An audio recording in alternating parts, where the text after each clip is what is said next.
Welcome back to beta squirrel. ഇനി നിങ്ങൾ data insert ചെയ്യുന്ന സമയത്ത് ഒരു ടൈം സ്റ്റാമ്പ് ഇപ്പോഴുള്ള ടൈം, ഡേറ്റ് ആൻഡ് ടൈം എങ്ങനെയാണ് ഇൻസേർട്ട് ചെയ്യുക എന്നുള്ളത് നോക്കാം. അതിന് വേണ്ടിയിട്ട് MySQL നൗ എന്ന് പറയുന്ന ഫംഗ്ഷൻ ഉപയോഗിക്കാം. ഒരു ക്വറി നമുക്ക് നോക്കാം. ലോഗിലേക്ക് എന്തൊക്കെയാണ് ഇൻസേർട്ട് ഇൻടു ലോഗ്സ്, ലോഗ് മെസ്സേജും ലോഗ് ടൈം സ്റ്റാമ്പും ആ ഫീൽഡ് ഉണ്ടല്ലോ ഇൻസേർട്ട്. അപ്പൊ വാല്യൂസ് ലോഗ് എന്താണ്, സിസ്റ്റം സ്റ്റാർട്ടർ എന്ന് പറഞ്ഞൊരു സ്ട്രിംഗ് ആണ് ലോഗ്. അപ്പൊ അതിന്റെ ടൈം എപ്പോഴാണ് ടൈം എന്നുള്ളതും കൂടെ കൊടുക്കാൻ നൗ ഓഫ്, നൗ ക്യാപിറ്റലിൽ ബ്രാക്കറ്റിൽ ഒരു ഫംഗ്ഷൻ ആണ്, ഫംഗ്ഷൻ കോൾ ചെയ്യാം. റൺ ചെയ്ത് ക്വറി വന്നിട്ട് ലോഗ് പോയി നോക്കാം. നേരത്തെ ഉണ്ടായിരുന്ന നമ്മൾ ഇൻസേർട്ട് ചെയ്ത് ടൈം സ്റ്റാമ്പ് ഒന്നും കൊടുത്തിട്ടില്ല.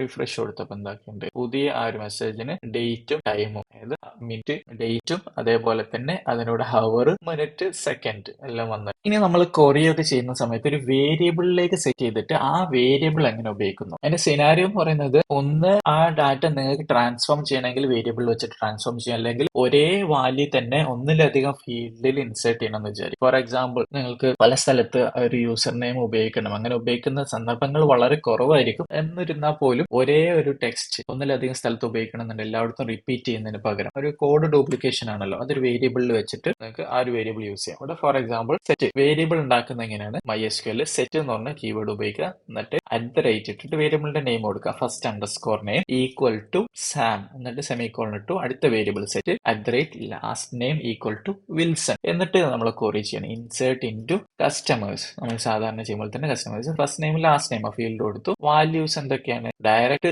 സാമും വിൽസണും പാസ് ചെയ്യുന്നതിന് സ്ട്രിംഗിൽ പാസ് ചെയ്യുന്നതിന് പകരം ഫസ്റ്റ് നെയിം ലാസ്റ്റ് നെയിം, ഇതിനെ കോഡ്സ് ഇട്ടിട്ടില്ല, ആ വേരിയബിൾ യൂസ് ചെയ്യുന്നതാണ്. ഇനി അത് റൺ ചെയ്ത് കഴിഞ്ഞാൽ ക്വറി ഓക്കെ വന്നിട്ടുണ്ട്. നമുക്ക് കസ്റ്റമേഴ്സിൽ പോയി നോക്കാം. കസ്റ്റമേഴ്സിൽ ആ ഡാറ്റ സാമും വിൽസണും ഇൻസേർട്ട് ആയിട്ടുണ്ട്. ഷിപ്പിംഗ് അഡ്രസ് എംറ്റി ആണ്, നമ്മൾ കൊടുത്തിട്ടില്ല. ഇങ്ങനെയാണ് നിങ്ങൾക്ക് ഒരു വേരിയബിൾ ഡാറ്റ ഇൻസേർട്ട് ചെയ്യുന്നത്.